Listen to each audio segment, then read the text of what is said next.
नमस्कार। आप सभी का स्वागत है आप सभी के अपने चैनल जय गुरुदेव उत्तराखंड पर। आशा करते हैं कि आप और आपके परिजन सभी स्वस्थ होंगे। इसी कामना के साथ आइए बढ़ते हैं आज के इस दिव्य क्रमांक की ओर।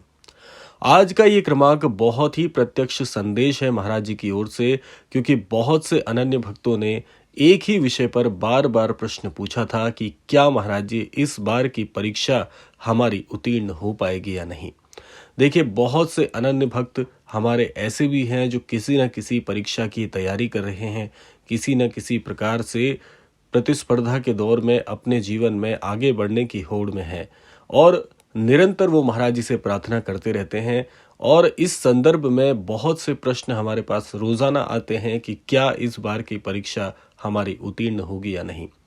तो ये जो संदेश है प्रत्यक्ष रूप से महाराज जी की ओर से आशीर्वाद स्वरूप में आपके पास आ रहा है कि आप जिस परीक्षा के लिए तैयारी कर रहे हैं, निरंतर और नियमित रूप से उसमें आपको जो मेहनत है और जो अपना कर्म है बड़ी ईमानदारी से करना होगा। देखिए, परीक्षा का फल चाहे जो भी हो, अंततः वो तो आपको इस क्रमांक से पता चलेगा ही, लेकिन साथ साथ में आपकी मेहनत को आपको कई गुना बढ़ाना होगा। ऐसा इसलिए भी है क्योंकि जब आप किसी परीक्षा आदि की प्रतिस्पर्धा की तैयारी करते हैं और आप महाराज जी से जुड़े हुए होते हैं, तो महाराज जी एक बात सिखाते हैं कि आपको अपने कर्म को ऐसे ही ईमानदारी से करना चाहिए जैसे आप ईश्वर को पूजा समर्पित करते हैं। जिस प्रकार से ईमानदारी से आप ईश्वर को अपनी प्रार्थना करते हैं, उनकी पूजा अर्चना करते हैं, उसी प्रकार से आपको अपने कर्म को भी लेना चाहिए, क्योंकि कर्म में ही ईश्वर का वास है। जिस कर्म से मेरा घर नियोजित तरीके से चलेगा, जिस काम से मेरे जीवन में मेरी पहचान बनेगी, उस काम के लिए मैं कितना ईमानदार हूं, ये बात भी तो निर्भर करती है। जब आप इस कर्म में ईमानदारी और अपना पूरा अद्भुत व्यवहार रखते हैं, तब आप जानते हैं कि आप उस परीक्षा में निसंदेह उत्तीर्ण तो होंगे ही। और आज के इस क्रमांक के माध्यम से महाराज जी आशीर्वाद स्वरूप में आपको यही बताना चाहते हैं कि निसंदेह आपकी परीक्षा 100% उत्तीर्ण होगी। उसके पीछे कारण है कि जो भी आपने मेहनत की है, इतने वर्षों से जिस चीज के लिए आप प्रयासरत हैं, अंततः अब उसका फल मिलने का समय आ गया है। ये बात आप अपने हृदय से पूछ सकते हैं कि कितनी परीक्षाओं में अनुत्तीर्ण होने के बाद आपने स्वयं को कैसे संभाला है। इस बात से निसंदेह महाराज जी अवगत हैं। महाराज जी इस बात को जानते हैं कि आप इस परीक्षा के लिए कितनी उम्मीदें बांधे हुए हैं और निसंदेह आपने मेहनत भी भरपूर की है। और जितने भी पुराने परिणाम हुए हैं, जिन परीक्षाओं में आप असफल रहे हैं, उनके विषय में सोचना अब आपको छोड़ देना चाहिए, क्योंकि कई बार आपके मस्तिष्क में वही विचार आते हैं कि काश मेरी वो परीक्षा उत्तीर्ण हो जाती, काश उस परीक्षा में मैं सफल हो जाता या सफल हो जाती, तो आज मैं किसी अद्भुत पद पर कार्यरत होता या होती।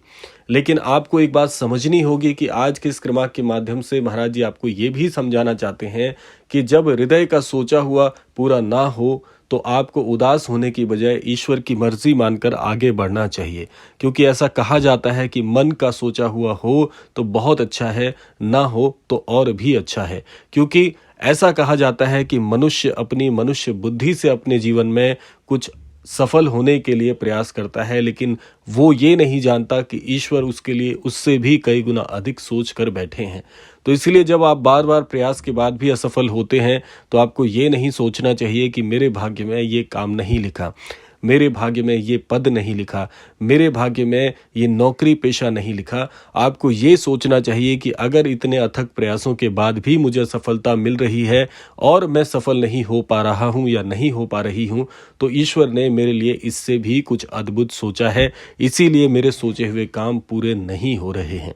क्योंकि ईश्वर की अपेक्षा आपसे कुछ ज्यादा है।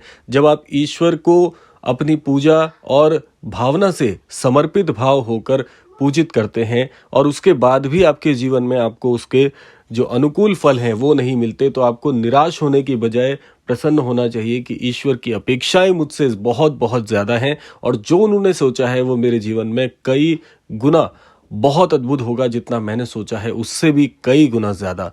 तो आप अंततः देखेंगे कि जब आपका परिणाम आएगा, तब आपको ये बात समझ में आएगी कि हाँ, ये बात पूर्णतः सत्य है कि ईश्वर ने इसीलिए मुझे पिछली परीक्षाओं में अनुत्तीर्ण बनाया था, इसीलिए उन्होंने पास नहीं किया था, क्योंकि वो मुझे इस बड़ी परीक्षा में पास होते हुए देखना चाहते थे। क्योंकि जो जिम्मेदारी मैं अपने जीवन में लेना चाहता था या लेना चाहती थी, उससे कई गुना अद्भुत जिम्मेदारियां महाराज जी आपको नए पद पर और बड़े पद पर देखना चाहते हैं। तो आप स्वयं सोचिए कि आपके लिए जब उन्होंने इतना सोचा है तो आप अपने जीवन में क्या कुछ कर पाने में सक्षम होंगे। इसीलिए आपको कहा जाता है कि आपको छोटी छोटी चीज़ों पर परेशान होने की आवश्यकता नहीं है। अपने प्रयास को निरंतर और नियमित रूप से बनाए रखना चाहिए, क्योंकि जब आपको उसके परिणाम मिलेंगे तब आप समझ भी नहीं पाएंगे कि कितना अद्भुत आपके लिए प्रभु ने सोचा हुआ था। बस आपको दो चीज़ का ध्यान रखना है कि अपनी मेहनत में कमी मत होने दीजिएगा। जो प्रयास आप कर रहे हैं उस प्रयास को और कई गुना बढ़ा दीजिएगा, क्योंकि जितनी अपेक्षा आपको उत्तीर्ण होने की है उससे कई गुना अपेक्षा महाराज जी को आपके उत्तीर्ण होते हुए और प्रसन्न होते हुए देखने की है। तो इसलिए ना तो स्वयं को निराश करिए और ना ही अपनी उम्मीदों को बिल्कुल भी कम कीजिए, क्योंकि आप जितनी ज़्यादा उम्मीदें लगाकर बैठे हैं उतनी ही मेहनत आपको करनी चाहिए। और केवल अगर आप भाग्य के भरोसे बैठे हैं तो ये काम बिल्कुल छोड़ दीजिए, क्योंकि केवल भाग्य के भरोसे बैठने वाले व्यक्ति जीवन में कभी सफल नहीं होते। और ऐसे कई लोग आपको बोलते हुए मिल जाएंगे कि भाग्य में जो लिखा है वो तो होना ही है। अगर हम उसी होने के लिए प्रतीक्षा कर रहे हैं तो फिर हमें इस धरा पर कर्म भूमि में क्यों भेजा गया है? क्योंकि हमसे कर्म की अपेक्षा ईश्वर ने की है, तो हमें उस कर्म में सफल होते हुए और प्रयास करते हुए देखा जाना चाहिए। और ऐसा कहा जाता है कि सच्चा प्रयास, सफल प्रयास और उसके पीछे की जो मेहनत है वो कभी विफल नहीं होती। ऐसा कभी नहीं होता कि उसका फल आपको असफलता के रूप में देखने को मिले। कई बार ये हो सकता है कि आपके सफल होने में देरी हो, लेकिन असफलता आपको नहीं मिलेगी। इस चीज़ के लिए आपको तत्पर रहना चाहिए। सच्ची ईमानदारी का परिणाम बहुत ही अच्छा होता है और उसी की प्रतीक्षा आपको करनी चाहिए। तो आज के इस क्रमांक में महाराज जी आपको यही समझाना चाहते हैं कि आप सही दिशा में प्रयास कर रहे हैं। अपने मनोबल को कम मत करिएगा। ज़रूर आपको सफलता 100% मिलेगी और आपकी सफलता का जो परिणाम होगा वो आपकी अपेक्षा से भी कई गुना बड़ा होगा। तो ये था आज का अद्भुत क्रमांक। आशा करते हैं क्रमांक आप सबके लिए फलदायी होगा। इसी कामना के साथ समय आता है विदा लेने का। यही कामना करना चाहूँगा कि श्री महाराज जी सभी को सन्मति और सद्बुद्धि की प्राप्ति कराएं और इस संपूर्ण सृष्टि का, इस संपूर्ण लोक का कल्याण हो। इसी कामना के साथ विदा लेते हैं। मिलते हैं अगले क्रमांक में। तब तक के लिए जय श्री राम, जय गुरुदेव, जय उत्तराखंड।